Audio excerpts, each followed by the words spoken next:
Hey there, welcome to Board Game Hot Takes, the podcast where we give our immediate reactions to the hottest board games just minutes after playing them. My name's Tim. And this is Chris. This is Adam. And instead of giving our hot take on a game we just finished playing, today we're going to talk about Kickstarter. We're going to take a look at the top 5 Kickstarter games that we were excited about a year ago and see how they scored for us this year. But then we're also going to talk about our current top 5 incoming Kickstarters and what we're excited about receiving and why we back them. So let's jump in first with a poll. So this week on Twitter, I asked, how many games have you crowdfunded that you're still waiting to receive? So the options I gave were 0, 1 to 5, 6 to 10, and greater than 10. So Chris, where are you sitting right now? How many games have you Kickstarter that you haven't received yet? Well, I said 12, I think, was my answer to the poll. But since then, because I felt like I needed to really do my best, I got 2 more. So I think I'm actually up to 14 at this point. Nice. One of which is a recommendation from you guys, which is the One Deck Galaxy. And the other one is Unsurmountable, which looks like a super fun card-based solo game that I just backed today. Nice. Hey, so Adam, did Chris just surpass you then? Does he have a higher score than you do in Kickstarters he hasn't received yet? Oh my gosh, he actually does. I am only at officially 11. I'm going to be at 12 early October because that's when another game comes out that I plan on kickstarting. But that's a little spoiler. But yeah, so I'm sitting at 11 right now, Nice. officially. Still a really good effort. I tried, Chris, but I got to give this one. I got to give this one to you. Well, I literally had to back one more this week just so I had 5 to talk about in my top 5 Kickstarters upcoming. So you'll hear about those in a few minutes. What the Twitter followers mentioned on this poll, so 15% hadn't backed any. Good job, folks. That's a pretty small percentage to not be in the Kickstarter train, but 1 to 5, this was the biggest number by far, 48%. Almost 50% of the respondents said they backed 1 to 5 and that they hadn't received. That's awesome. That's exactly where I sit. And as always, followers fit more in line with me than they do with you guys. So I got to ask, what are you trying to say, Tim? So here we are. We've got, I've got 14. Adam's got 11. We're doing an episode, our second episode, at least, there might have been more, on Kickstarters. When are you going to catch on? Well, or when are you guys going to learn like I have learned already? Well, you know me, I'm just like, I am a slow learner. So 5, 6 more years of this, I might catch on how to play the game of board games. Nice. So 12% said 6 to 10, but this is funny. So 25%, a quarter of the respondents out of the 84 votes. That means that, 21 people here have backed more than 10 Kickstarters that they're waiting for, not just that they backed, but that they haven't received yet. So pretty high number here. A couple people that responded. David Waldorf here said none unless you count GMT's P500 system. Have you guys ever used P500? If any of you guys bought anything through the P500 system? I have. I did Space Core, whatever to whatever. And then I also did latest printing of Dominant Species. The Oceans one, or just Dominant Species, just the original? The OG Dominant Species, not the Oceans one, or the Dominant Species Marine is the newest one. Have you received it yet, Dominant Species? Oh, this was like a long time ago, 3-4 years or something like that. So I've had it in my collection for a while now. Yeah, it's a great game, by the way. We should get that one played. And then I have another one, the Red Dust Rebellion, 3-minute board games guy. I recently P500'd that one, so I think it's about to be at the printer soon. What about you, Tim? You've ever P500'd any GMT? Do you even have any GMT games in your collection ever? Nah. I did have what was it, Twilight Struggle at one point, just because I bought someone else's collection. So that's the only P500. That's the only GMT game I've ever owned, and I'm unlikely to own another GMT game. So here's the critical question, though. The hell's P500? P500 is basically GMT's version of Kickstarter, except they won't ever charge your card and not deliver a game, which can happen with Kickstarter. So that's basically the key difference. They gauge interest. Once there's about 500 people that are interested, they'll go ahead and start printing the game, and then they'll charge your card at some point during that process, and your game will arrive. Yeah, and so for me, it's just about the GMT's kind of production. It's just, there may be a game that really gets me excited. I would love to play Dominant Species at some point. It seems like a really cool action selection, area control, worker placement game, but it's pretty ugly, like most of their games are, so I probably wouldn't buy it. Their games are so ugly. I wish I could there's no arguing. Their games are ugly. Yeah, that's all right. 500 people at least like them, I guess, before they get printed. So that's something. That's right. So Board Game Chatterbox said 10 on the nose for me. I haven't backed any for about 2.5 months as I went cold turkey. Good for you. And, my overlying theme on this whole episode is going to be Kickstarter is bad. So you guys are going to keep hearing this from me. Chris and Adam may disagree with me here, but she said... And all I've got to say is 10. Freaking lightweight. And she said, I'm hoping a couple arrive in the next few weeks so that I won't feel the shame that I currently do. I regret 1/3, feel okay about 1/3, and can't contain my excitement for about 1/3. See, and that's going to be my overarching theme is Kickstarter is about 1/3 bad, and the rest of it is neutral, and, well, I guess 1/3 neutral, and there's 1/3 that's great. Let's see how your scorecard comes out there, Adam, and we'll talk about that. So Riley Stock from Board Game Community Show, he said he's sitting at 8, and then BCB Ryan from Cardboard Conjecture, he's one of the hosts of that show, he said, I'll see your 8 and raise you 14 for a total of 22 outstanding Kickstarters at the moment. Wow. And then our listener, Fellasworg, said, I'll see your 22 and raise you 8 for a total of 30 outstanding Kickstarters at the moment. Wow. Oldest funded January 2019. We'll see if it ever sees the light of the day. Maybe that's the same one that you're waiting on for several years, Adam. Maybe. Ridiculous. There's a whole bunch of other comments there. If you're interested in that conversation, you can go check out our Twitter feed and find the poll results there. But there's some funny back and forth. That drew a lot of fun comments, a lot of fun discussion. Yeah, no doubt. All right, so let's take a look. So a year ago today, which I think was episode 6. I think it was episode 6. But if you go back a year ago from now, we did an episode called our top 5 incoming Kickstarters. And essentially, we just talked about 5 games that each of us had backed that we were excited about and why we were excited about them. So I thought it'd be really fun to take a look back and kind of give a score to each of those Kickstarters and how were they for us. It's been a year.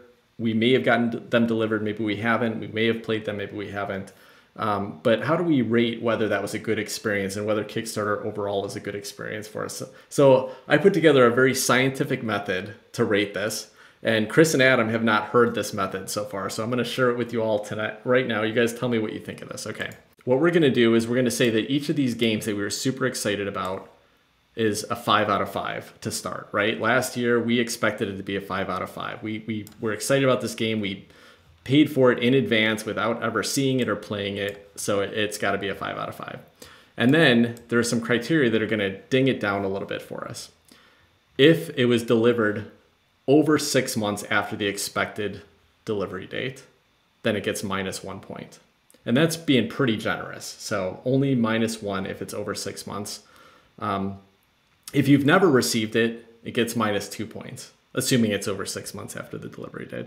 I feel like that's a -1 point automatically for every single Kickstarter game ever made. Yeah, nothing gets delivered on time or within 6 months. Believe it or not, I actually had a couple that fell within that. So not every one of them misses that target. But agreed, there's way too many. Okay, so another one that you would get a -1 point is if now that you've got it, or even if you haven't got it yet, do you plan to sell it? You don't want it anymore now that you've got it, or now that you're expecting to get it. You're also going to get -1 point if you regret backing it. And you're going to get -1 point if you've played it and you're disappointed in the gameplay, and -1 point if you're disappointed in the production now that you've received it. So those are the scores we're going to give. So the minimum points you could get with this is 0 points. The maximum you could end up with is 5 points. So we can't go negative on this. You can't, correct. Yeah, because if you've experienced disappointing gameplay or production, you would have received it, so you couldn't get the -2 points for not receiving it. So you should not get any lower than that. Ah, I see what you did there. Well, hold on here. What if you kickstarted a game knowing that you were going to sell it probably for more than what you paid for it? Would have been one of your top 5 Kickstarters, though? I don't think so. I don't remember that being in the conversation last year. Well, no. If I knew I'm going to sell it, bonus points. Exactly. Bonus points. So we're only gonna score the games that we actually talked about as our top 5 incoming Kickstarters 1 year ago this month. So let's go ahead and start with the list. I'm going to start with Adam.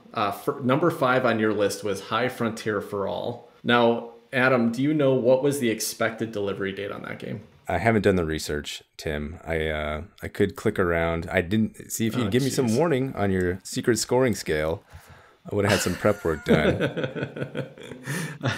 I'm pretty sure I did ask you guys to at least look up the expected delivery date on these did games. you? So do you remember, did you get it delivered on time, do you think, or was it late? I believe it was within the 6-month window. Excellent. Okay, cool. So it's still at 5 points.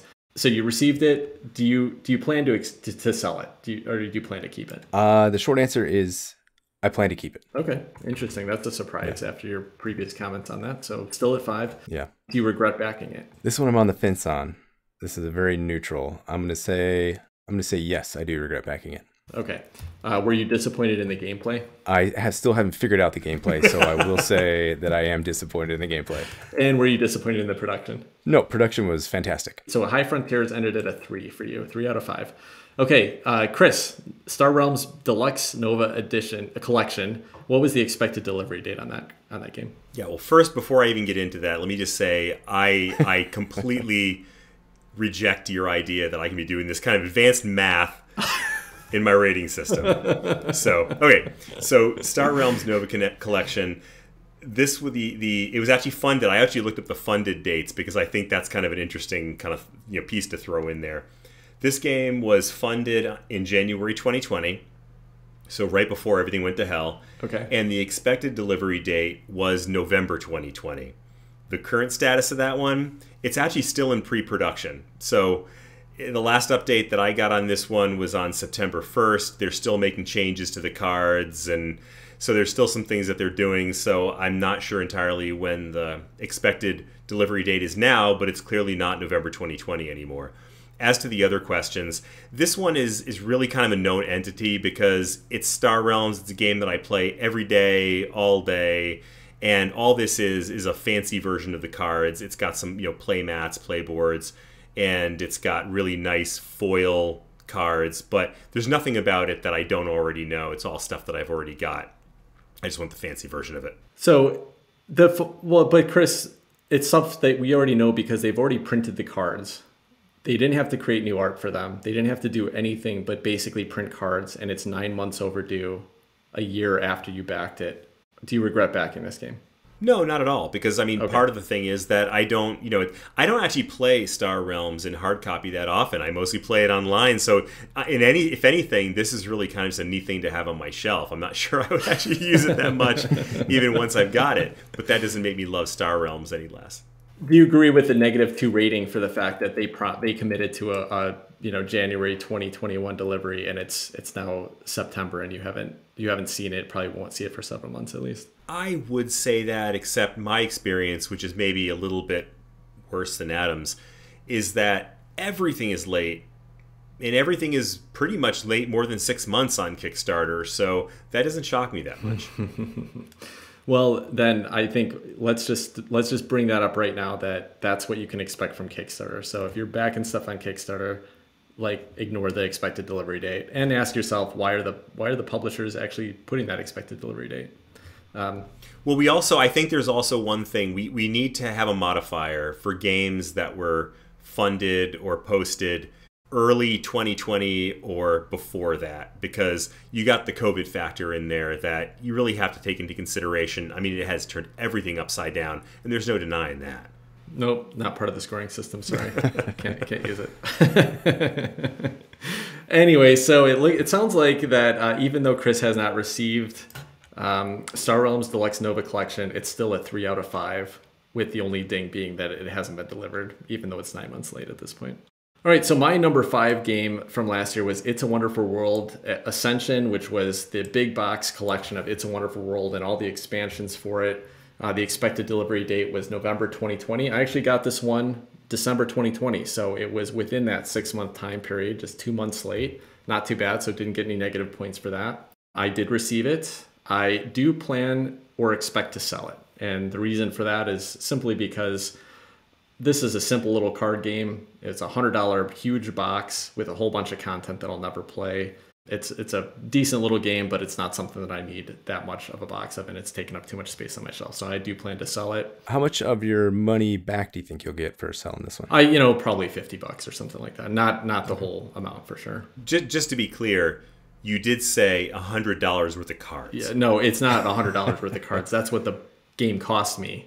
but it is probably a $20 card game that I paid $100 for. So okay, so basically $100. Yes, exactly. Just wanted to make sure I was clear on that. And that's literally all that's in the box. It's cards, it's a couple cardboard shits, a tiny little cardboard board, and a few plastic cubes, and that's the whole box. It is a really nice storage solution. I do like big box games when there's lots of expansions. In reality, I might have enjoyed this one more, but I did, I expected to play this with my wife primarily, and she got a couple games in and didn't enjoy it. So we've never really explored it more. It's an okay little solitaire game, a solo game, but not enough for me to want to go back to it and not to keep this big box on my shelf. So I do plan to sell it. I also do regret backing it because I really don't think I'm going to get the use out of it. I should have just bought the $35 retail version of the game, and that would have been enough for me to try it out. So this one gets it -2 points for me. I wasn't disappointed in the gameplay or the production. They're both really nice, but not enough to make me happy with my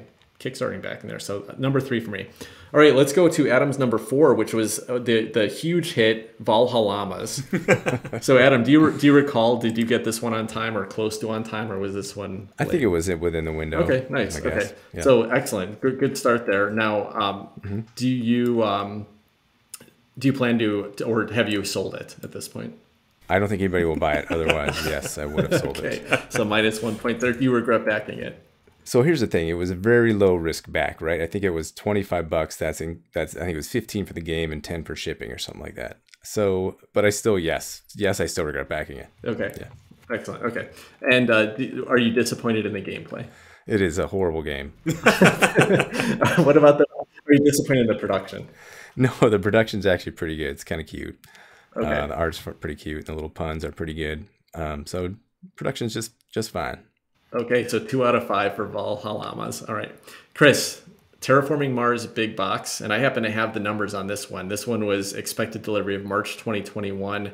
The actual delivery was June 2021, so this one actually delivered within our window here, so you don't get a ding on that. Well, and actually, let me add, I actually got mine in May of 2021, so even better. Wow, so you got yours way before I did. That's awesome. Do you plan or expect to sell it? Well, absolutely not. I gotta say, this thing is everything you could ever hope for out of a Kickstarter, out of an upgrade, out of an expansion, however you want to classify it. The pieces are beautiful. The big box is amazing. I can't imagine not playing, or I can't imagine not playing Terraforming Mars without the components that came in this big box. Absolutely worth every penny. I love it. And I love it. Terraforming Mars big box, a 5 for Chris. My number 4 was also the Terraforming Mars big box, also a 5 for me. Very happy I backed it. Love everything about it, production, gameplay. So yeah, awesome. We're right on the same page.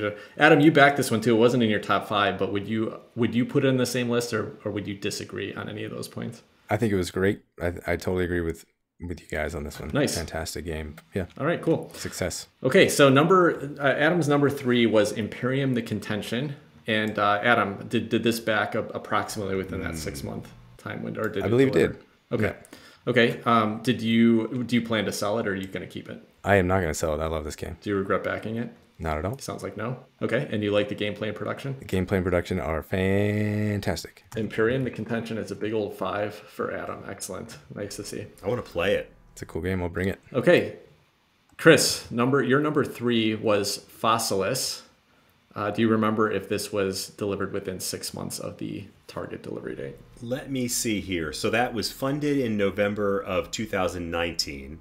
The expected delivery date was August of 2020, and it arrived in November of 2020. So that's it's within the 6-month time limit. Yeah, you're within 6 months. Which is great. You got it. Okay. So you know the questions already. Anything you would give it a -1 for? No, I think this game was solid. It's a fun game. It's a lighter weight game because it's kind of family weight, but still I think enough to have a lot of fun even for somebody who's not just looking for a lightweight game. The production it couldn't be better. The production is absolutely amazing. I love the production for this game. I really like the gameplay. I'm not selling it. I'm keeping it. And I am absolutely thrilled that I backed this one. Nice. All right, cool. My number 3 was Frosthaven. The expected delivery date was March 2021. This game has not been delivered yet, and it is now expected somewhere around July 2022. So well over a year late. I can't see any good reason for it. It seems like Cephalofair has just decided to take their time with the content and stuff like that. I don't know why they would have set an expected delivery date of March 2021 on it, though. Because to be honest, if I'd known that there was going to be a delivery date that far, I absolutely would not have backed it. So that was pretty disappointing to me. So it loses a point for not being on time. It loses 2 points for not being here at all. I do expect to sell it or get rid of it because I've actually planned to give it to one of our listeners who won it in a contest a few months back. So I won't be keeping it. So it loses a point for that. And I do regret backing it because I just don't, after playing Jaws of the Lion, I just don't think I'll ever get any play out of it. So that's one that I did back. I was kind of excited about it, but I do regret backing it. I can't say anything about the gameplay or production. Looks great. I'm sure it will be great for the right people. But that gets a big old 0 for me. 0 out of 5. Oof. based on the scoring mechanism there. So, well, I bet I'm going to get beat up for that one because I bet there's a lot of people still really excited about Frosthaven. But that's how I feel about it. All right, Adam, your number 2 was Capital Lux 2, which we actually had a chance to play shortly after this episode released, I believe. But did that get delivered close to on time? Do you remember the delivery timing on that one? I think it was near that 6-month mark. We'll give it the benefit of the doubt. Okay, sounds good. Do you plan to sell it or are you going to keep it? I don't plan to sell it. I think it has potential still there. Okay, and do you regret backing it? Again, on the fence, I'll say no. I don't regret backing it just yet. And give me another 3, 4, 6 months. Then, if it doesn't get played by then, I'll probably have some regrets. Were you disappointed with either the gameplay or the production? Yeah, I was expecting a little bit more, and the gameplay has been a tiny bit flat. I haven't had a chance to play it that much, but the time we played it, there was a lot of tiny algebra repeated over and over again, which got a little annoying. Fair enough. Hey, do we get to take off a point because I regret him backing it? Bonus negative point from Chris. No, it doesn't work that way, Chris. So. All right, sounds good. So that ended up at a 4 then for Capital Lux 2. Oh, really? So, okay. Yeah. Well, the only thing you said a negative on was just that you that the gameplay was disappointing. We'll give it a 4 plus or minus 3. Okay. So. Okay. Fair enough. Yeah, you sound surprised that it was... Yeah, it seems a little higher than what I thought. All right. Well, maybe this scoring mechanism that I built in here is not as solid as I was hoping for. Not as scientific as you thought. It was pretty scientific. I don't know, man. I put a lot of thought into this. Chris, Return to Dark Tower. I know you haven't received it yet. Gets minus 2 points. When was it expected to be delivered? Wow, that's so harsh. So listen, we talked about this a year ago, and you still don't have it in your hands. That's not a good experience. No, well, you know what? I just don't think about it anymore. Okay. I just don't think about it anymore. No, that one was funded in February 2020, and the expected delivery date was February of 2021. Okay. So, clearly that didn't minus happen. 3 points. Yep. The current status on that one. Now, I will say that even games where they get very late delivery, I appreciate frequent updates. Pictures of the production and whatnot that come from developers. And this is one where I feel like, I don't want to make excuses for them, but there's some complex electronics and mechanics involved in this thing, some engineering that goes beyond your average board game because it's got this mechanical tower in the center of the board. So I can understand there's a lot of stuff there that can go wrong. Is this the same mechanical tower that they had totally figured out back in 1984? No, this is a better version. Okay. This is the Return to Dark Tower, which is a totally different dark programming tower. And mechanisms going on there. Yeah. Okay, got it. No doubt. Same 8-bit sound. But the last update on that one actually came out in September 13th, which is about a week and a half or so ago. And that one is actually in the process of being shipped right now. There was actually some problems getting the ship. As with everything else in the world right now, it's difficult getting things shipped. But they are expecting to have the games distributed to their U.S. backers in December, just in time for Christmas. I can put it in my Christmas catalog from Sears, just like in 1981, and I'll be thrilled.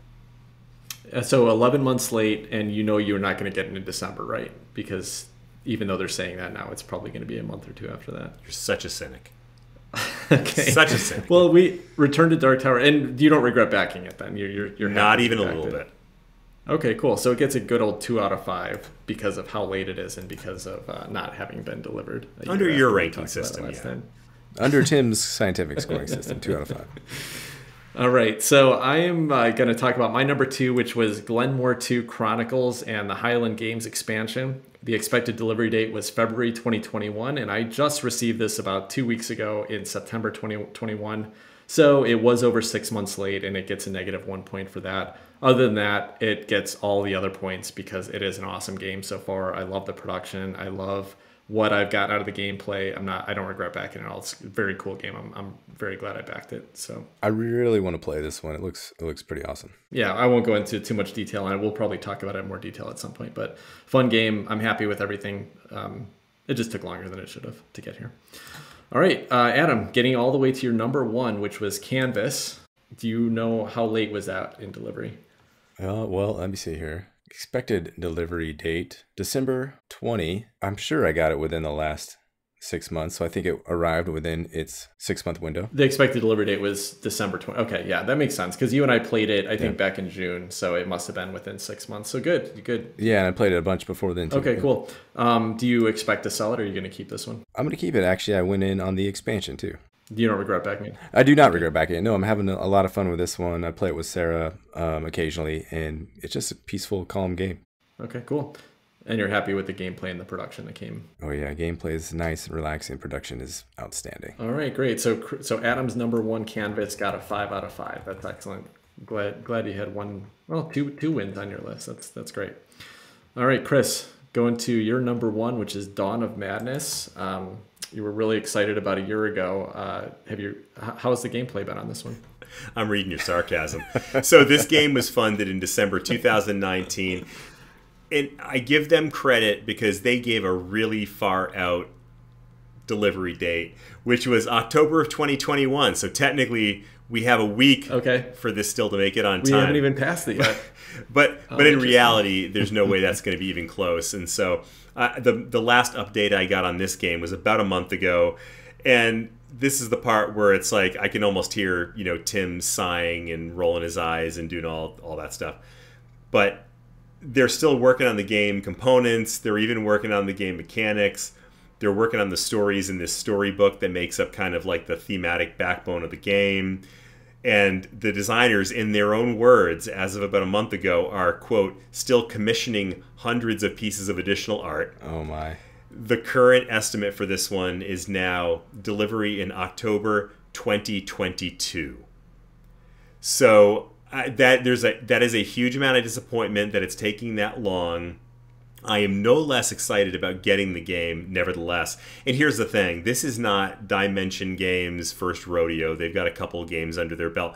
And in fact, another game from Dimension, Twisted Fables, I was actually supposed to get delivered today, but FedEx, not Dimension, screwed that one up. And I should be getting it tomorrow now. So they do actually deliver. It's not officially late yet, but I feel like if they've already now committed to a year late delivery, then I think we have to give it the -1 point for that.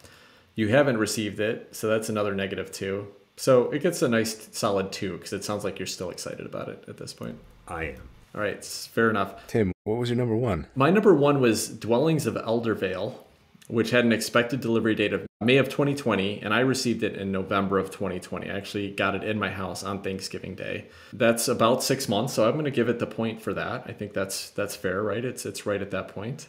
Do I plan or expect to sell? I do. I don't think I'm going to keep Dwellings of Eldervale. I've had enough plays of it where I think the game's got some cool stuff going on. I enjoy it. But I always feel like the amount of effort I have to put into teaching that game doesn't pay out for what I get out of it. So I don't want to keep going back and teaching it, and I don't get excited to bring it out and play it. So I think I'm going to get rid of it. So it loses a point there. Do I regret backing it? I don't, because this is a game that even when it delivered to backers and reviewers heard about it or played it, they all gave it really good ratings. So I think I would have been excited, and I think I would have regretted if I didn't back it, because it got so many good reviews. So I'm glad I got a chance to experience it. I think I would have tried to search it out and buy it after the Kickstarter delivered and would have paid more for it. So I don't regret backing it. I'm going to give it a -1 point, though, for being a little disappointed in the gameplay, as I mentioned. But I can't give it anything off for the production, because the production is the most amazing production I've ever seen in a game. So yeah, it is really sweet. Yeah, really, really cool game. Almost a great game, but not quite enough for me. And there's a lot of games that I'd rather play over it. So it gets a 3 for me, 3 out of 5, which was, of course, a disappointment since that was my most anticipated game. But at least I got a chance to get it and play it and experience it a bit. All right, so that's our scorecard. So we're going to do some really quick math here. So Adam, with yours out of 25 points, you had 19 out of 25. That's not too bad, actually. I do have an addendum, though. So that is very skewed, because remember I said about a third of my Kickstarter experience has been bad. So here's some of the medium ones. Oath, I got that in, realized I was never probably going to play it, ended up selling it for about 50 or 60 bucks more than I bought it for, so that was nice. Anachrony, I ended up selling that to Tim for what I bought it for, and he's having a fantastic time with it, as far as I can tell. I had Tainted Grail. That is now sitting in the rafters in my garage, unopened. I don't ever plan to play that. I can't sell it. Nobody wants to buy that. Snowdonia, same situation. Never unwrapped it. It's sitting there. Hyperspace, Cthulhu Wars. These are 2 games from Peterson Games that are way, way overdue, and I don't even want those ones anymore, and I spent way too much money on them, and I could have invested that in some stock and made, at least had my money back. So you would have made a lot the last few years in stock. In the trend there, you see those games are around $100 or more, and those are kind of my biggest regret ones, whereas all these ones, most of the ones I talked about on my top 5 were all $50 or less. Yeah, I was just going to say, I think that tells a little bit of a story. I'm glad you filled in the gaps there, because here's an interesting thing. So when I look at the percentage, the actual scoring, Chris got a 68%, as using this ranking system. Adam, you got a 76%, and I got a 60%. And it would seem like my experience was worse, but the reality was that I only had 5 backed Kickstarters. So I got about a 60% on my whole load. You picked the cream of the crop. You picked what you thought was going to be the best Kickstarters last year, and you got a 76%. So you got a little bit higher, but if you did add in all these other ones, it sounds like you have a lot of bombs in there. It might have averaged out a little bit. All right, well, interesting. We're going to jump into our top 5 incoming Kickstarters this year, where we are today, and the games that we're excited about. It'll be interesting to take a look back next year, see if we've learned anything, if we've gotten better at this Kickstarter game, or if we're still making the same mistakes over again. So we're going to jump in right after this.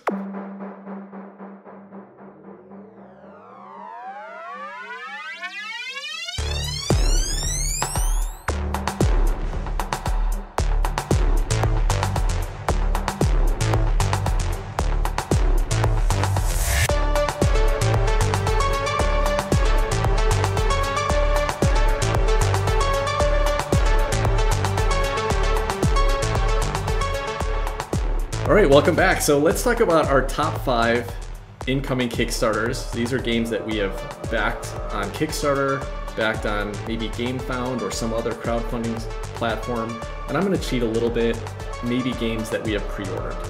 So maybe didn't get through a Kickstarter solution, but we did prepay for. So this is our top 5 games, where we are today. I'm going to start with Chris. Chris, what's your number 5 game that you're most excited about, that you've paid for and you are waiting to receive now? I feel like a chump now, because I'm going to prove just how much I don't learn anything from past history. my number 5 is Hyperspace from Peterson Games, designed by Sandy Peterson, which I think we just finished talking about with Adam. The expected delivery date of that one was a laughable August 2020, and at this point it's still no end in sight, and whatever. So it's still number 5 on my list, because I still believe in the game. I still think it looks really cool. I still get the idea of it, and I really like it. And I have a history of Peterson Games has one of my favorites of all time, Cthulhu Wars. So I've still got high hopes. It is a little bit frustrating, especially because with some of the Peterson Games productions recently, there seems to be a lot of excuses, and I won't get into all that. But in reality, I'm still very excited about this game, looking forward to getting it. And so it made number 5 on my list. All right. Sounds good. Adam, did you have anything to say about Hyperspace? How are you feeling? Are you still interested in the game? You backed it 2 years ago. Are you still excited about it at all? So I've played this one. They have some nice mods out there on Tabletop Simulator. I played this one a few times, and it's okay. I'm not interested in this one. If anybody wants to buy my pledge off me, I'll happily send it to you at a deep discount whenever it gets here, if it ever does get here. Some of the updates they've been sending out, Chris touched on a little bit, they've just been disappointing, really turning me off to Peterson games in the future. So that's my take on Hyperspace at the moment. Yeah, let me add one thing, because I agree with what Adam just said. As much as I like the idea of the game, and the game looks good to me, and maybe once I play it, I'll feel the same way that Adam did, I got a really bad taste in my mouth from Peterson Games through this experience and a couple of other Kickstarters of theirs that I've backed. So while I am enthusiastic about the game, I'm not feeling real enthusiastic about Peterson Games anymore. Mm-hmm. Let me jump in with my number 5. And number 5 on my list is unique. I mentioned this last year, and that most of the games that I was backing were either reprints, games that had already been reviewed, had been published before, or maybe expansions, things like that. And this is the first game on my list. This is the only game on my list that isn't really one of those things. And that's why it's number 5. It is actually a game I'm pretty excited about, but I'm also hesitant. I'm a little nervous about it. This is a game that is actually available to back right now, and the Kickstarter just released a few days ago, and it's called The Artisans of Splendent Vale. Now, this game, in all honesty, if you looked at what I say about Kickstarters and the way I talk about games in general, you would think, why would Tim back this game? This is a co-op adventure storybook game, 50 hours of gameplay in it. It's a new game, it's never been released before. They're saying the expected delivery date is about a year from now, but let's be real, most likely it's going to be longer than that because they're still developing the content for it and things like that. But there's a couple reasons why this game got me really excited and why it's on my, well, to be honest, I only have 5 games total that I could even put on this list. So that's why it's my number 5 on the list, but I am still excited about it. Why did you back this game, Tim? I'm dying to hear this. Yeah, okay. A couple reasons. Number 1, Nikki Valens is the designer of the game, and they have a really strong pedigree of being one of the top designers of story-driven games. They've got a number of games that have been designed and produced in the past that are in the top 100 games of all time, and some games that I've always been interested in trying and wanted to check out. So that was number 1. Seemed like a strong backing. Number 2, it feels very much to me like Final Fantasy VII. So that was one of my favorite story-driven RPG video games from 20 years ago.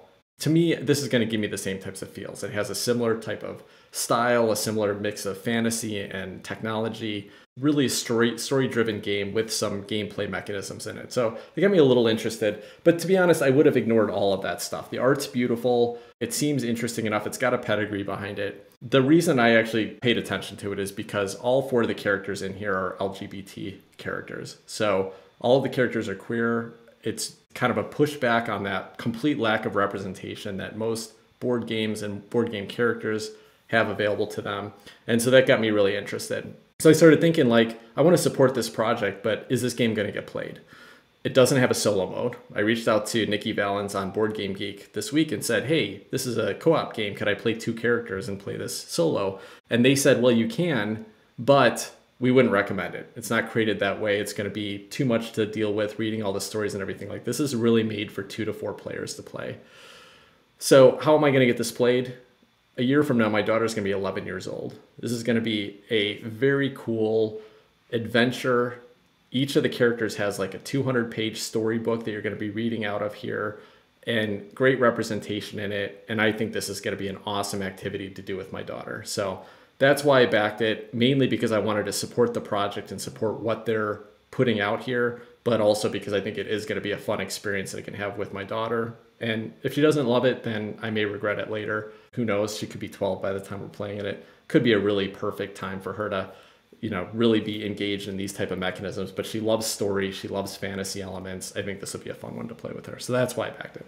Just for some background, Nikki Valens have credits on Mansions of Madness, Eldritch Horror, Arkham Horror, and those are I believe all three of those are in the top 100. And they have one more as well, which is a really famous, let me look it up here because I can't remember the name of it, but a really famous story-driven... Legacy of Dragonholt. Yep, saw that one too. Yeah, and that one has always sounded like a really fun game to me, but it is a co-op game, and so that's just not something I'm usually driven towards, but it just seems like a really cool experience. And so this is taking that Legacy of Dragonholt DNA and doing something unique and doing something that's important. So that's why I backed it. All right, so Adam, what's your number 5? My number 5 is Cora Quest. This is from Dan Hughes and his daughter, Cora Hughes. The publishing company it says web published in Bright Eye Games and Lucrum Games. Dan Hughes is just a charming guy. He's a nurse. He's in the UK. He has a podcast, Sporadically Bored, among other things. He's been all over the YouTubes and the podcasts for the last however many years. And this game has a great representation, a little dungeon crawler geared towards younger gamers that I hope to be able to play with my daughter. It costs about 30 quid, which is about $40, 40, 50 bucks, something like that. I don't know. Reasonably priced. Expected delivery date is, I don't know how far off in the future, and I don't know if it'll make it here by that date. Probably not. His updates are very honest and regular and funny, just like he is. So looking forward to this one. That's Cora Quest, Dan Hughes and Cora Hughes. Nice. Yeah, that one looked really fun, and I actually considered backing that one as well, except I think my daughter will probably be a little too old for it by the time it gets delivered. Okay. All right, Chris, what's your number 4? My number 4 was Canvas, which was designed by Jeff Chin and Andrew Nerger and published by Road to Infamy Games. And this is actually a reprint. It is the second edition. It was put out on Kickstarter as part of the expansion. I forget the name of the expansion, but I basically ordered the original game, which was one of the options you had with this. And essentially got this one because you guys talked about it and I was really impressed with the idea. I looked at the art. I thought it looked beautiful. The expected delivery date of this one is in February 2022. I backed it not long ago. And we'll see if that comes to pass, but it seems to me that it shouldn't take too long because, again, it's a reprint of a game that already exists, so fingers crossed. So did you get the expansion with this one too, Chris, or just the base game? I did not. Okay. Just the base. Cool. That's a bold move, Chris. You ordered a Kickstarter and didn't go all in on it. I'm reading your sarcasm. I've seen you do that before. I think you'll enjoy this. I feel like this is going to be fairly similar to Canvas for you. It is Canvas. To Calico. I'm going to say to Calico for you as far as similar type of gameplay. It reminded me a lot of Calico, to be honest. So, but it is really cool production. I think you'll dig it. And I bet Rachel will like this game as well. And beyond the fact that you guys have said very nice things about it, it's the one game that after listening to a half dozen or so of our podcasts, my wife has mentioned several times as saying, "Oh, that sounded really cool." So that right there is enough to get me to buy it. So there you go. All right, cool. So my number 4 game is One Deck Galaxy. This is also available right now. So if you're listening when this episode is released, I think you can still go back this game. You can go listen a couple episodes back, and I did a whole review of One Deck Dungeon, which was the precursor to One Deck Galaxy. And I absolutely love this game. As a solo game, it's a blast. It's a simple little game. You can knock out a big solo epic experience in about 30 minutes. There's a campaign mode with it. This game looks so fun, and it's got, I would say, improved art and graphic design over the original version. It has some updated mechanisms that seem to me to even further improve on the game and make it more fun. I think the campaign modes that they've included here look really awesome.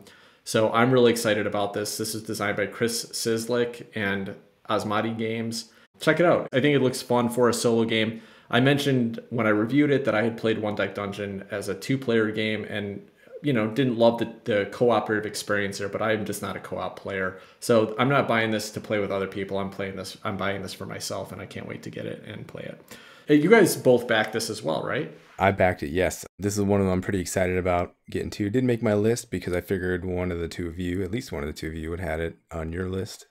But I am looking forward to this one too. It looks rad. Yeah, and I mentioned on Twitter when I found out you guys both backed it that this is the only game that we've all backed, that we've all kickstarted, other than Terraforming Mars Big Box. I think that all three of us have. I think that's right. So that's cool. Hey, so question about this one. Mm-hmm. I backed at the basic level. What do you guys think? Worth backing at the deluxe level? Get the deluxe. Why? Get the deluxe version. I went deluxe. Dude, it's Listen, it's upgraded components. You care about upgraded components. Just pay the extra $15 and get the upgraded components. Tim's such a Kickstarter whore. It's not an expensive game anyway. I think the base is like 25 and the upgrade is 40. And it is a small box card game. So maybe that's not worth $40 to you. That's totally fine. But Chris, you like upgraded components, so you might as well. No, I'm with you, Chris. It does seem like a lot of money for a tiny little box of cards. $40. Ugh. Yeah, that's totally fair. But I did it. If you went basic, I would be like, I would understand that. But I know you, Chris, and I think you'll be happier with the upgrade, with the deluxe. I'm going to buy the version with the minis. There you go. That's the $250 version, right? Yeah. All right, Adam, what's your number 4? My number 4 is called They Live, Assault on Cable 54. The estimated delivery date on this one was December 2020.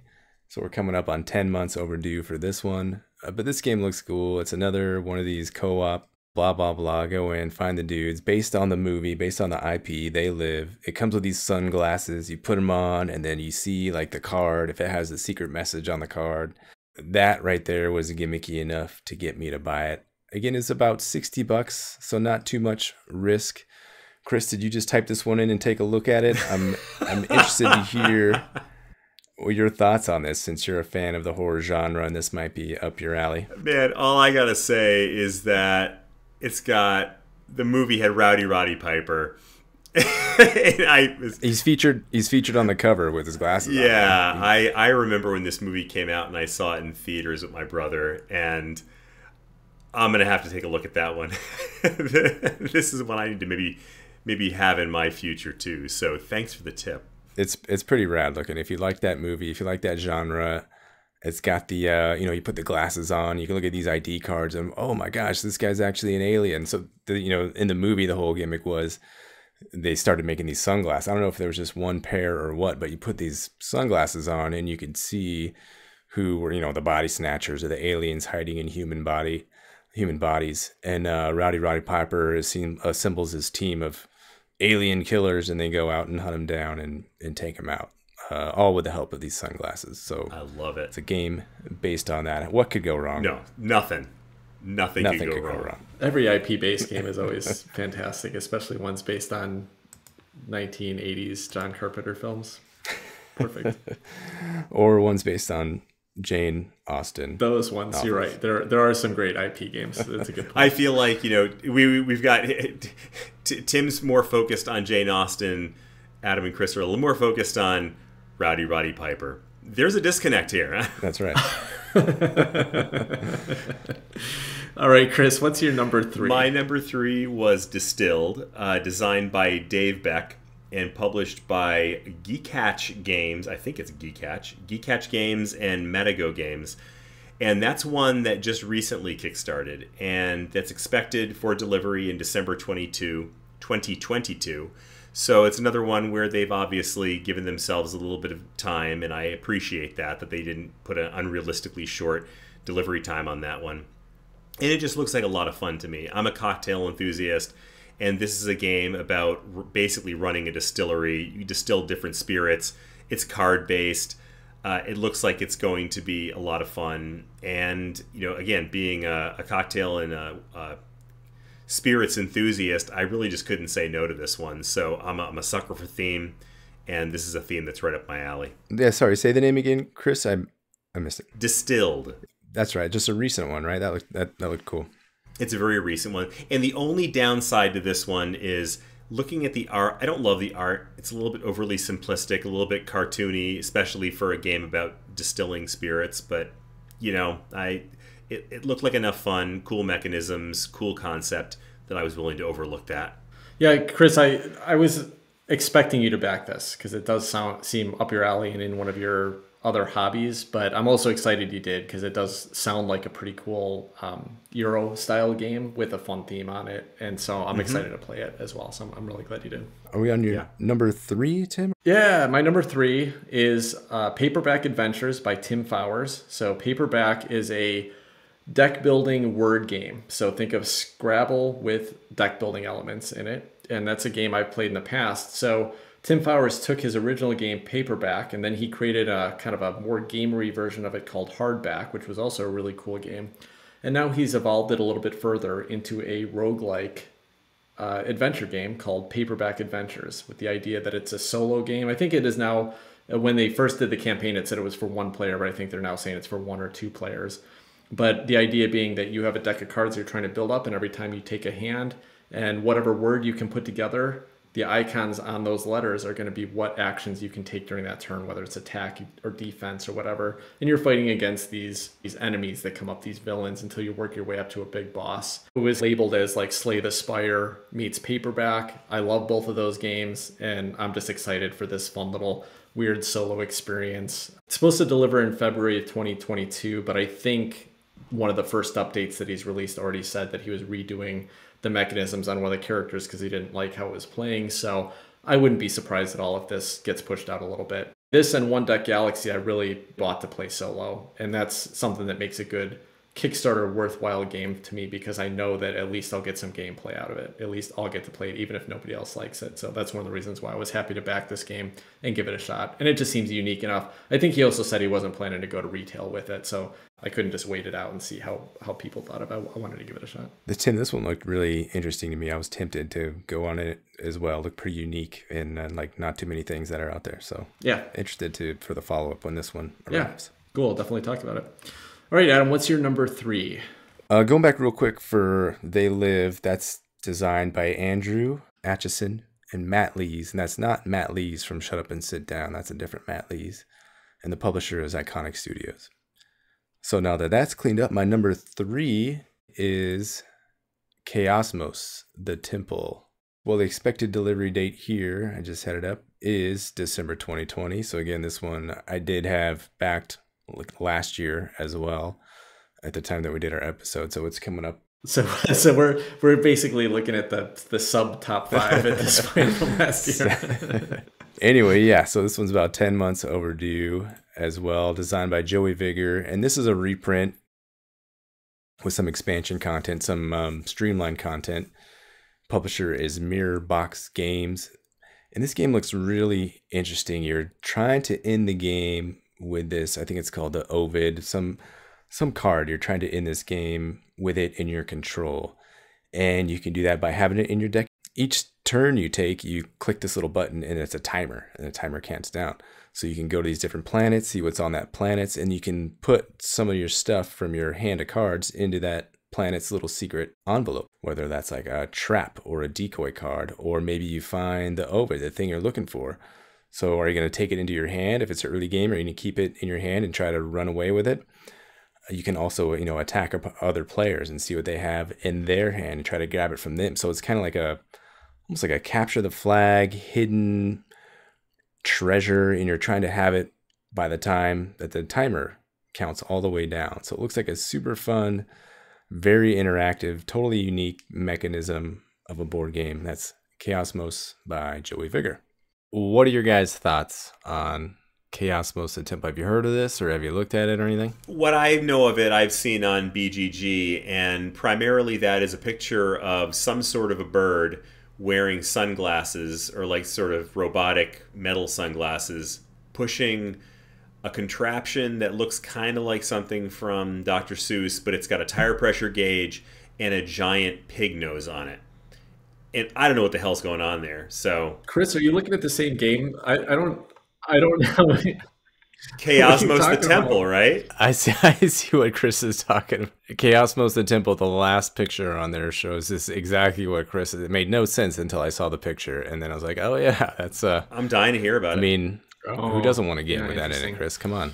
Adam, did you hear about this game from a podcast, maybe like the original version, Chaosmos? I don't know where I first heard about it. I think it was on some podcast or another, and then I've investigated it further and further, and they have some fun gameplay videos, and it just looks so unique and like nothing else out there. I thought it'd be really fun with a group of 4 or 5 people. The way you were explaining it, it reminded me of a gameplay description I heard from another podcast, I think Board Game Barrage. So I was wondering if that's where you heard it from, but this may not have even been the same game. I don't know if it's the same at all. It could have been, but I can't quite place where I first heard of it. Yeah. Fair enough. Well, it looks bizarre, kind of cool little minis, and the temple one, there's not a lot of pictures other than some of this really crazy artwork that Chris was just referencing. So that'll be interesting to see.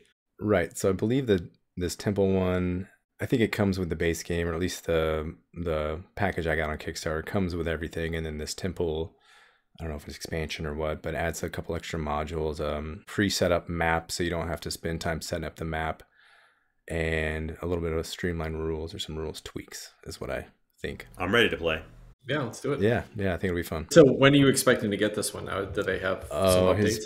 The last few updates were a little, again, disappointing. It's still probably a year out from what I can tell. Jeez. Yeah. That's crazy. And that's basically just a redo with an expansion on it. So you would expect them to be able to knock that one out a little bit quicker. You would hope. Yeah.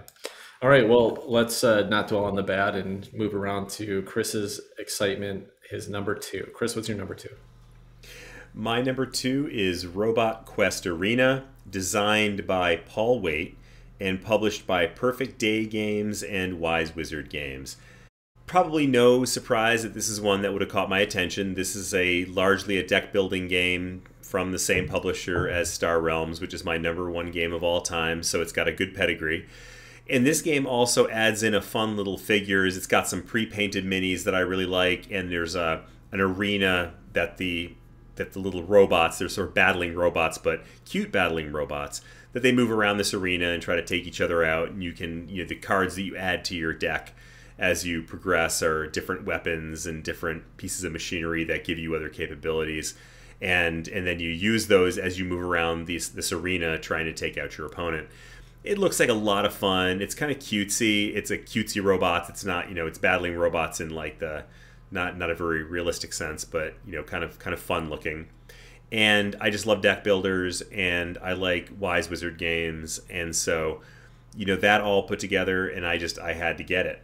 So that's one also, like some of the others, that is very recently kickstarted, and that one is expected delivery in May 2022. So these days, I'm assuming that means somewhere around the end of 2022, just because that's kind of how these things seem to go. But we'll see.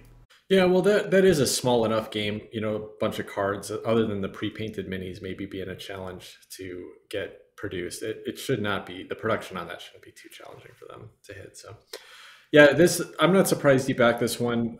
It'll be interesting to see how it plays. Obviously, the combination of deck builder and tactical combat seems like it could be really fun.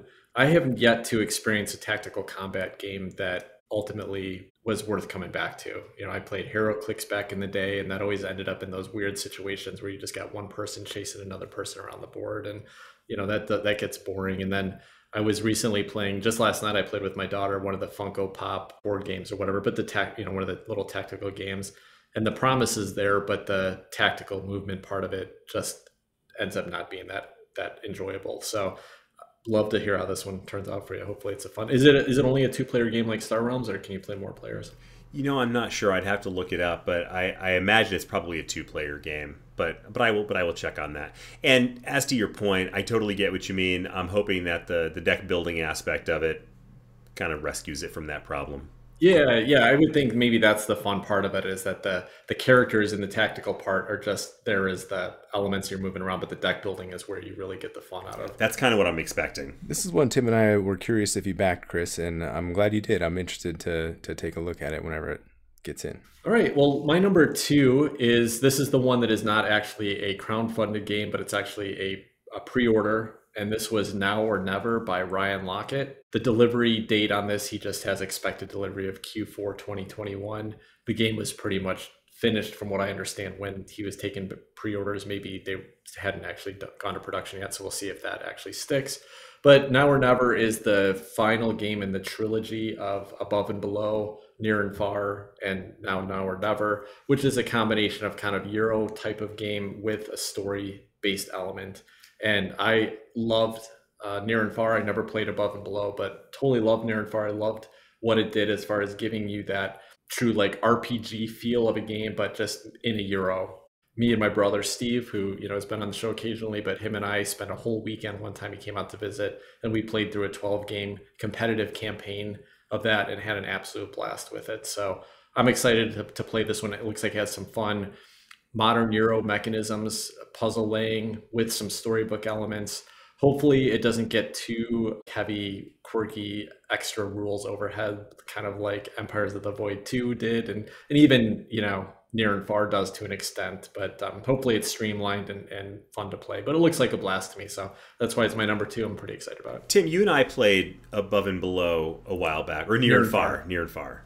Okay, I thought that sounded familiar. Yeah, we played just one game of it. We never went through the campaign. You seemed to enjoy it, but didn't seem crazy about it, so it wasn't something I kind of brought back to you. But I think it's a great game. I've had a lot of fun with it. Yeah, I have good memories of it. I remember it being a fun game. Okay, cool. Adam, what's your number 2? My number 2, I talked about it, I think it was last week, how I probably wouldn't back it, and here I am. I did back it. This is SHASN, AZADI. And again, SHASN is SHASN, and AZADI is AZADI. Interesting note, AZADI is a Persian word, and this is on the Kickstarter page, that means freedom, liberty, or independence. So that's kind of neat. In this whole game, you're a political activist or revolutionary or a political person, and you're making your bid for control of the region. It's an area control game. You're trying to win voters. You're trying to win support. And then there's gerrymandering. You can reorganize the lines as you gather these people. The art here is fantastic. The production looks amazing. Again, this is kind of a re-implementation of original SHASN, which has some decent success. It's allegedly the #1 game in India, is what's claimed by the developers. And the developers are Abhishek Lamba and Zain Memon. Publisher is Mimsys Culture Lab. That's a team out of Goa, India. So this game looks unique enough, interesting enough, the artwork looks fantastic enough that I decided for now to back it. There's still 14 days as of the time of this recording, 10 days left when this releases. So I still may back out. I'm not sure. As we get into this price range, $125, that's when these kind of risk reward big busts is when I've been burned before on some of these Kickstarters. So we'll see. Right now, it looks amazing.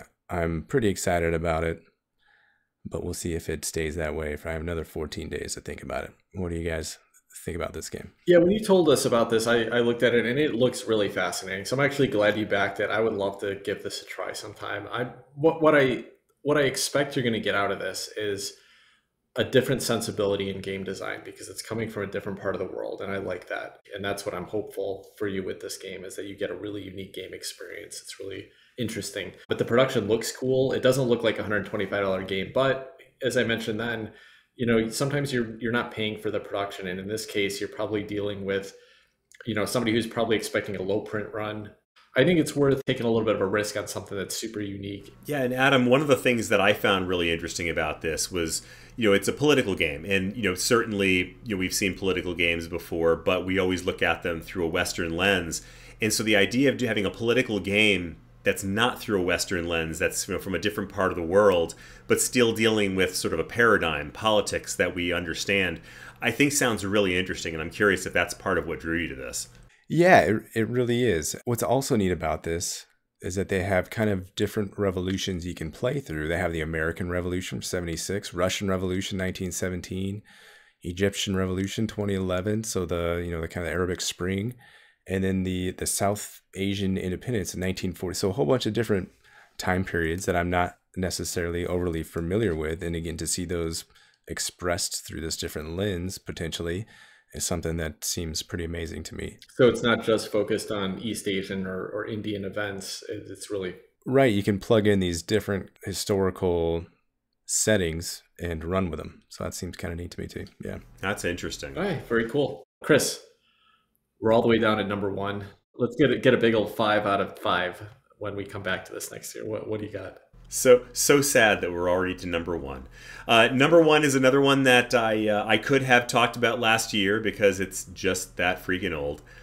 But my number 1 is The Great Wall, designed by Kamil Cieśla, Robert Plesevich, and Lukas Wlodarczyk. And I'm sure that I did not say those names correctly, so apologies to the designers. And it's published by Awaken Realm Games, which I've been playing a lot of Awakened Realms recently, so that is kind of a coincidence as well. But this is a game that I backed a long time ago. I don't remember exactly when, but the expected delivery date was October 2020. So clearly that is a pipe dream. But this is also one where they've done a good job of keeping folks up to date, and it sounds like they have moved along quite a bit and are not too far away from having this game shipped and delivered. This one appealed to me for all the reasons that so many games appeal to me. It is huge minis, very story-driven, very thematic. It's essentially a game about defending the Great Wall of China against outsiders invading, and it's got, it sounds like a very nice solo or co-op mode, as well as all the standard competitive pieces as well. And with all the production involved in this one, I mean, pretty much anytime you see an Awakened Realms games, they've got top-notch production. So I really appreciate that. I'm looking forward to getting this one. And this is one that I'm not sure why I didn't have this on my list last year, but it didn't make it, probably because there was so many other exciting things going on. But it made it this year, and hopefully it won't be around, still undelivered, to make it onto my list next year. Sorry, Chris, I was kind of looking it up while you were talking about it, but did you say when was it supposed to be delivered? The expected delivery date originally was October 2020. Okay, so it's already over a year old. Wow, okay. It's a year, just under a year overdue. And when are they expecting at this point to get it? You know, I don't remember what they said, but I think it's one of those ones where they've gotten far enough along in production that it's expected that it's not going to be too much longer. It's not like some of the other ones on my list, like Dawn of Madness, where they're still developing the game, they're still creating pieces and commissioning art. This one's pretty well near done. If I remember right, this was a game that they made a version of it that you could get all the pieces were like wooden meeples, because it was kind of a Euro game, but then you could also get upgraded plastic minis on everything. So how much more did you pay for the plastic minis, Chris? I don't want to talk about that. No, I did buy the upgraded meeples. Excuse me, not the meeples. I didn't get the meeples. I got the upgraded minis, and not only that, but I got the Sundrop minis, which I don't know if that's like a trademark name or whatever, but it's basically the same thing they did on Dwellings of Eldervale, where they have sort of like the shaded colors on the washed. Yeah. That's cool. It does. It brings out a lot of the detail. It makes them feel more finished than just the gray plastic. That's it's nice production. All right. What about you, Tim? So my number one, it is the Everdell, Newleaf, and Mistwood expansions. And they did the big final Everdell Kickstarter this year. So you could either buy one of these or both of these expansions that came out, but you could also buy the complete collection, which had every piece of content that had ever been created for Everdell with this giant big box. I have all the content that's created for Everdell other than these new expansions. So I got Newleaf, I got Mistwood, and I got this big box. And if there was any, like they had some new upgraded components you could add on and some few, I think, promo cards. I got everything that I didn't already have. And I can't wait to play this game. Now, we reviewed Everdell in episode 27. We talked with James Wilson about the new expansions and interviewed him on episode 30. So if you haven't played Everdell and you're still interested in it, go back and check out those, get a chance to hear about this game a little bit. This game, I think, was my number 2 or number 3 top game of all time when we did our top 10 games of all time list. So clearly it's a game that I love. It's extra special to me because I got a chance to work with James, and I also got a chance to work with the designers of the Mistwood new solo mode, Rob Bell and Chrissy Pesce. I had a great time working with them. I was a play tester, dozens of hours working with them and kind of talked through some of the mechanisms and the solo mode and how that was going to work. I tested it with all the content. And mainly, since I play tested this, I haven't wanted to go back and play the solo mode of Everdell until this comes out. So I've even got all the playtest materials, but I want to play the final version. So it's really excited for me. I'm anticipating getting it back to the table and getting to play with the finished components. And so that's what's my number one. I'm excited about it. Plus, I just love putting all of my game content in one big box. It's one of the reasons I love the Terraforming Mars big box. I can have all the expansions in one place. I don't like having a bunch of expansions all in other places, and all the Everdell content doesn't fit in the original box anymore. So the big box is going to be awesome. It's got all these plastic trays in it. I can't wait. I can't wait to have this on my shelf. When you started talking about this, Tim, I'm like, Everdell. Yeah, okay, Everdell. But big box, man, I got a warm feeling in my belly, and I just got all excited for you. it was kind of funny because there was a little bit of controversy because they released this complete collection, which had the original game, all of the expansion content, all of the upgrades, you know, everything for like $200, an awesome deal, which was great. And I was so excited for the people that were going to get to experience it for the first time. So many people got angry about this Kickstarter because they had already paid $250 or whatever to get all the previous content and back all the previous Kickstarters. So it's, you know, it's that kind of like frustrating response from a community of people that are just like, oh, you're getting something cheaper than I got it, I don't like it now. Like that just, that frustrates me. I thought it was really cool that Starling actually put this out. I got the big box for a good price and got the extra expansions. I was really happy with it. One other thing I'll say about this is that Everdell was the first board game that I ever kickstarted. As I started getting into the hobby, it's the first one that caught my attention. I got it shipped to me a month before it was due, before the expected delivery date. The last two expansion Kickstarters, I also got delivered ahead of schedule. So this is targeting March of 2022, and I would not at all be surprised if we get this on time or early.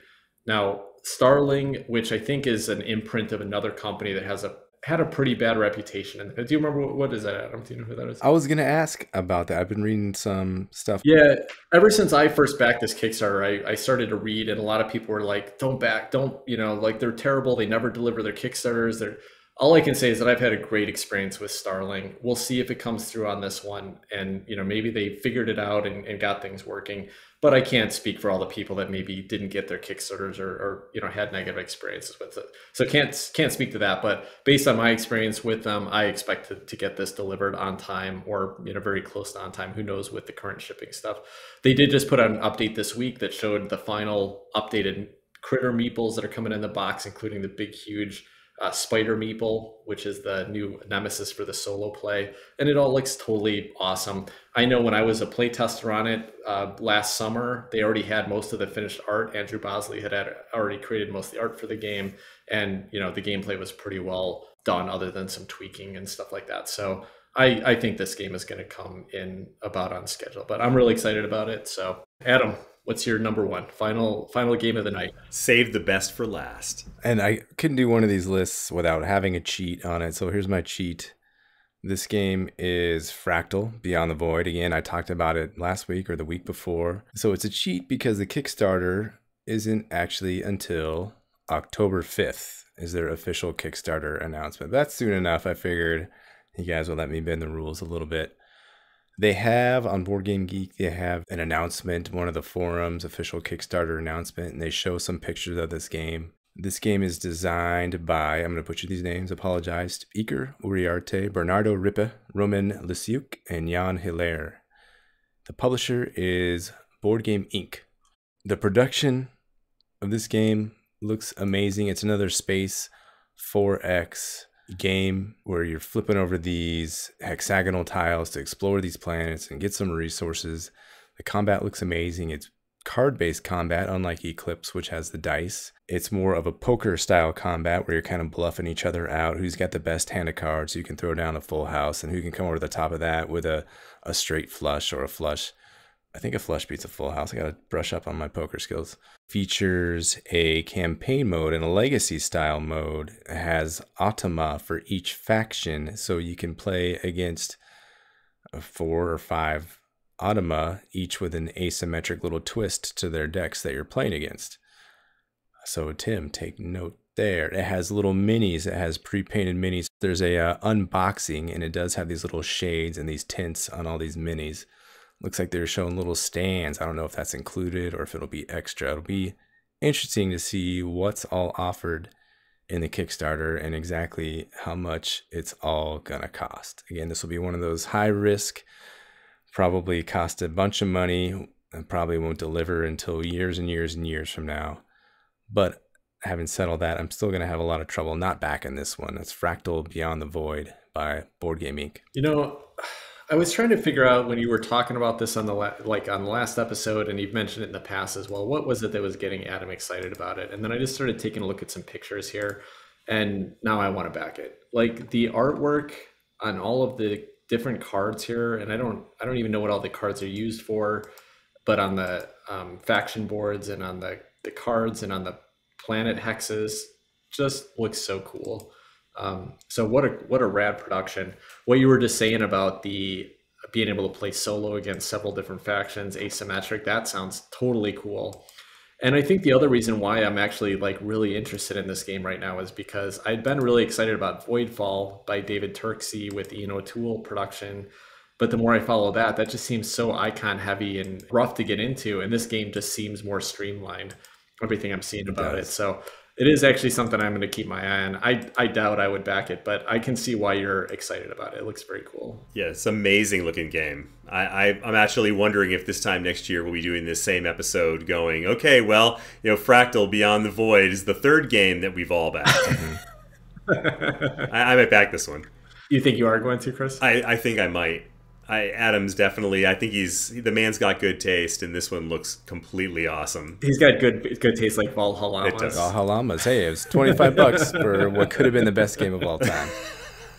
I don't know. It does seem very cool. I'll definitely check it out and see what kind of cool, what the gameplay looks like. But if it's got a really good solo mode on it, man, that would be really neat. If it's like an Eclipse with the solo mode on it, that'd be.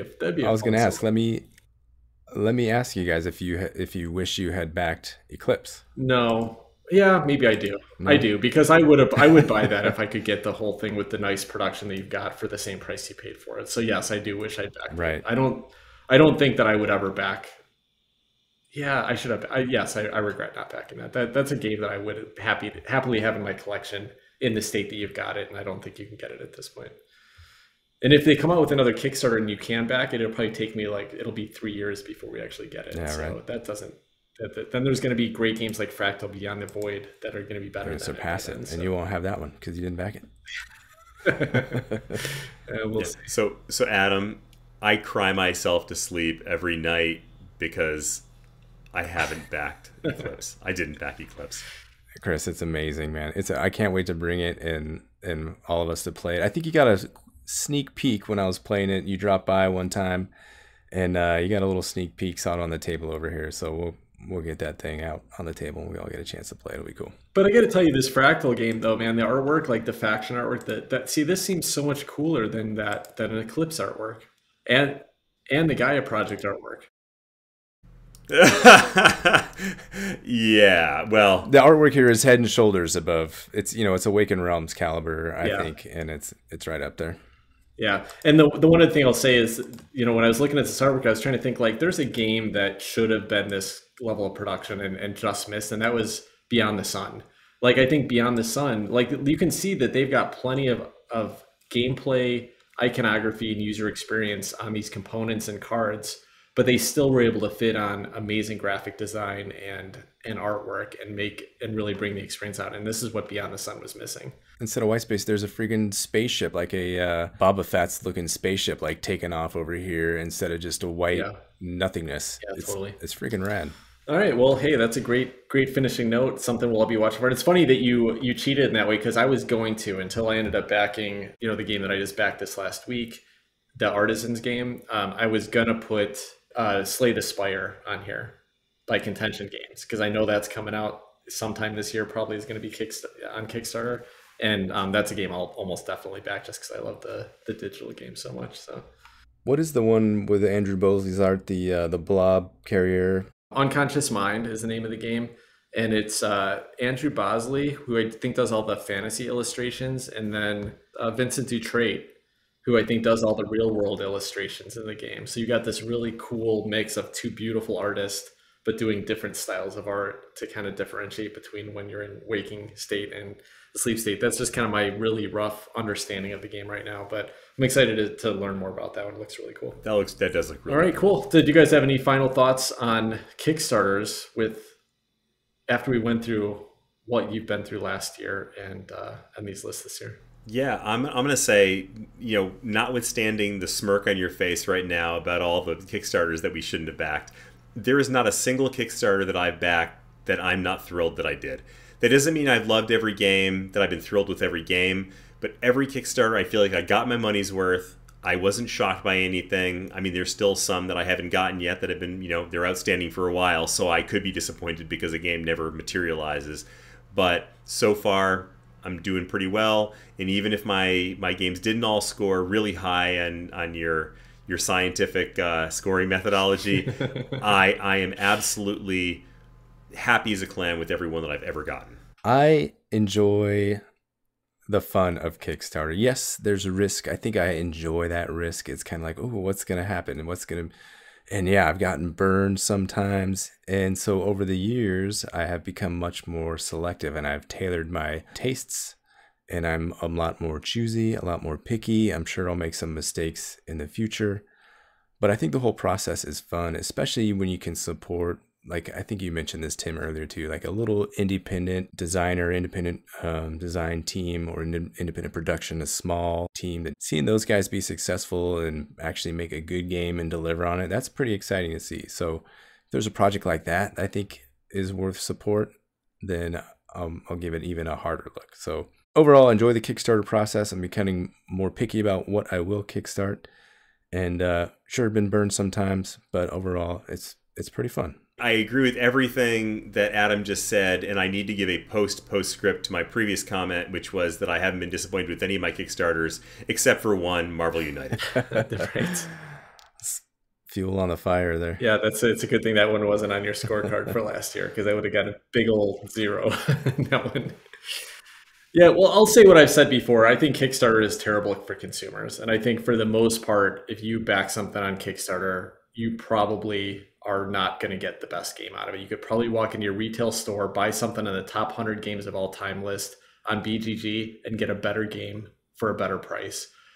So I would usually recommend doing that. On the other hand, I enjoy also the experience of it. It's fun when you do back something and you get those frequent updates and the little dopamine hits, and you get to watch while the campaign's running, you get to watch hey, we just hit this, this goal. So now something new came into it. That's fun. I had a great time with that for my first couple of Kickstarters, but I'm a realist. I'm a minimalist. I don't want crap in my house that isn't going to be valuable. And when you go into any retail store and walk up to the counter and say, hey, I really want that thing. I'll pay you for it now. Can you give it to me in about 2 years? But it's okay if you're 6 months or a year late. That's fine. Is that cool? No, it's nonsense. We shouldn't be funding these people's projects. Yeah, little indie Kickstarters that companies are afraid of investing money in, and we want to invest money to make the thing get made. That's a good reason for Kickstarter. That's my feeling on it. I think a lot of people are going to disagree with me. A lot of people, obviously some of our listeners have 30 Kickstarters they've backed and they're excited to get. I'm sure they're happy about all of them. That's great. If you haven't done Kickstarter, go and find one of the games on the top 100 games of all time list and go buy that. You're going to be happier with it. But you do get some fun out of the whole process and experience. So I don't agree with Adam and Chris. I don't think Kickstarter is good for us. Obviously, I still backed 5 games that I'm actively waiting for right now. So I don't follow my own advice all the time. I definitely am not all in on it. Chris, I'm glad you've had a great experience so far with everything but Marvel United. I hope it continues that way, but I wouldn't count on it. Just as one final counter to that, Tim, I would say if you're thinking about Kickstarter, you haven't done it before, learn from our experience. Approach it with some trepidation. A lot of these games are kind of garbage. But if you know what you're looking for, if it's a reprint of a moderately successful or very successful game, those are always the ones that are definitely going to work out. You might have to wait a long time, like we've been pointing out over and over and over. It can be fun if you know what you're doing. Just try to learn from our experience, be picky, and be very selective with what you're doing on Kickstarter. And one way I think that you can do that is look to see who's attached to that project. And I don't just mean the game designers, because obviously you're not going to know every game designer, but if you look at what projects other people have done, so for example, Andrew Bosley, Kwanchai Moria, these guys aren't going to attach themselves to a crap project that's not going to get done. So if there are people that you know, names that you recognize, you can always go on BGG, click on their name, and see what other games they've worked on. You can probably get a pretty good sense, at least, of something about the quality that you're going to get out of that game. I think that's all excellent advice. And with that, that'll wrap up our episode of Board Game Hot Takes.